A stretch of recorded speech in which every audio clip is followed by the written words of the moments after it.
Halo kawan seperjuanganku, hari ini aku bakal ngebahas nih, gimana caranya supaya kita bisa konsisten dengan sesuatu hal atau dengan habit kita. Karena kayak pengalaman aku sendiri ya nih, aku kan ingin tuh bisa baca buku tiap hari.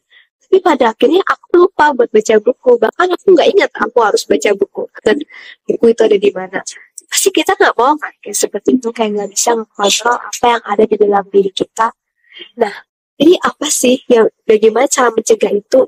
Sebenarnya ada counternya nih teman-teman. Counternya adalah dengan bersihin lingkungan kalian. Bukan tentang kebersihan, bukan tentang soal kesehatan dan lainnya, tapi lingkungan ini penting banget kalau misalnya kita desain. Karena dengan bersihin lingkungan ini, kita jadi tahu nih habit apa yang ingin kita lakukan dan kita bakal nggak pernah lupa dengan apa yang ingin kita jalan. Kenyataannya adalah kita seringkali memilih produk bukan karena apa sih produk itu, tapi karena di mana produk itu berada. Kekuatan terbesar manusia adalah visi.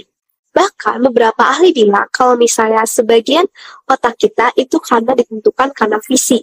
Artinya aksi yang kita lakukan itu sebagian besar karena visi kita. Kalian ingat gak sih kalau misalnya di dapur ada kue kering yang terletak gitu.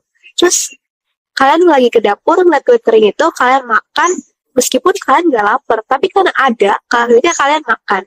Nah, itulah yang menjadi dasar pembicaraan kita kali ini. Tapi apa sih tujuan dari ngedesain lingkungan ini? Tujuannya adalah supaya good habit kita kelihatan dan habit-habit itu kita nggak kelihatan. Mari kita ubah lingkungan kita menjadi lingkungan yang penuh dengan rangsangan-rangsangan good habit itu. Karena seringkali lingkungan kita tuh membuat kita mudah untuk tidak melakukan habit yang kita inginkan. Mudah loh nggak baca buku kalau misalnya buku kita tersimpan di bagian bawah lemari. Ya kita gampang lupa, orang kita aja nggak lihat buku itu. Jadi ini harus mengubah lingkungan kita menjadi lingkungan di mana barang-barang yang merangsang good habit itu tuh kelihatan. Misalnya kalian ingin baca buku banyak, baca buku lebih sering. Ya coba pajang buku di meja belajar kalian atau di tempat yang familiar. Terus jadi tiap kalian lewat tempat itu kalian ingat nih, oh aku harus baca buku.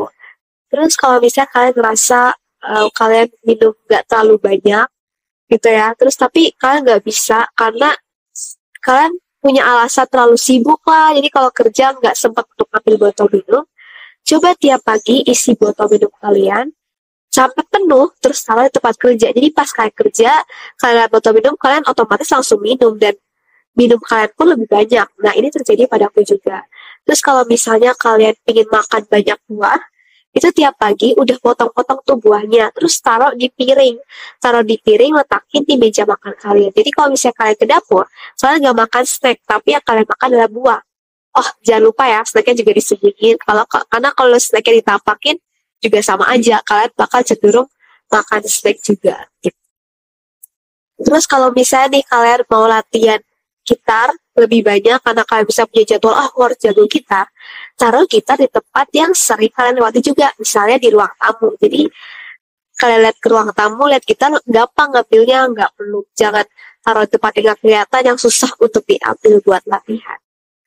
Kalian juga bisa loh, selain naruh benda-benda yang menginspirasi di tempat yang kelihatan, kalian juga bisa naruh semacam sticky notes. Misalnya nih kayak aku pengen meditasi tiap hari, aku bisa naruh sticky notes di depan pintu kamar. Jadi setiap aku keluar kamar tuh, waktu saat meditasi, terus aku langsung, aku harus meditasi.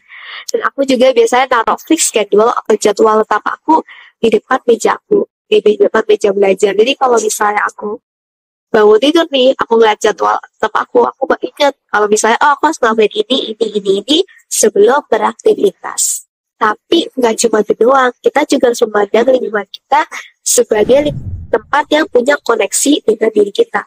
Karena faktanya, habit itu mudah dibentuk di lingkungan baru. Karena apa? Lingkungan tersebut belum punya koneksi apa-apa sama kita. Jadi, habit dan kebiasaan itu memiliki koneksi di tempat di mana kita ngelakuinnya. Kayak misalnya nih, kalau kita nge-gym, kita pergi ke tempat gym ya, pasti kita akan langsung kayak, oh aku harus nge-gym. Karena pikiran kita tuh terkoneksi kalau tempat itu adalah tempat nge-gym, bukan tempat yang lainnya. Tapi sayangnya, kita sering kali salah dalam menggunakan tempat. Contohnya apa? Contohnya nih, tempat tidur untuk nonton drakor. meja belajar untuk game. Gimana kita bisa fokus dan konsisten? Otak kita otomatis akan memiliki koneksi saat kita mau belajar nih. Oh, aku pernah main game di sini, jadi kita nggak fokus dalam belajar dan malah kepikiran untuk main game. Jadi itu masalahnya. Coba kalian gunain konsep ini. One space, one use. Gunain meja belajar hanya untuk belajar. Gunain ruang makan hanya untuk makan. Gunain tempat tidur hanya untuk tidur. Gunain tempat di belakang kosong di belakang rumah hanya untuk olahraga. Jangan mencampur-campur habit ini dengan habit lainnya. Terus kalau misalnya ruangku sempit, rumahku sempit gimana? Bagi beberapa zona menjadi aktivitas yang berbeda. Misalnya, kursi ini untuk membaca, meja ini untuk menulis, kursi ini untuk main game. Jadi nggak kecampur-campur antara sisi satu dan sisi lain, jadi zona aktivitas yang berbeda. Karena tujuan kita adalah membuat koneksi habit dengan tempat itu berada. Ini penting banget, karena ini bakal ngebuat habit kita tuh nggak kecampur-campur di satu tempat. Karena kalau misalnya kecampur-campur, biasanya yang menang adalah habit yang paling gampang itu. Begini aja kayak gini, misalnya di handphone kita sendiri ya, kita lagi ngebaca sesuatu di handphone kita lagi belajar mencoba produktif di handphone kita.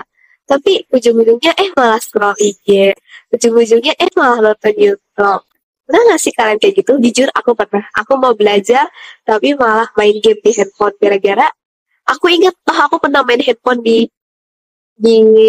main game di handphone ini. Jadi ngerasa kayak, aduh main game aja kali ya. Jadi nggak bisa fokus. Dan akhirnya kemana-mana, ke-distract kemana-mana. So, that's all for me. Semoga video ini bermanfaat untuk membangun habit kita bersama-sama. Terima kasih telah menonton, dan sampai jumpa.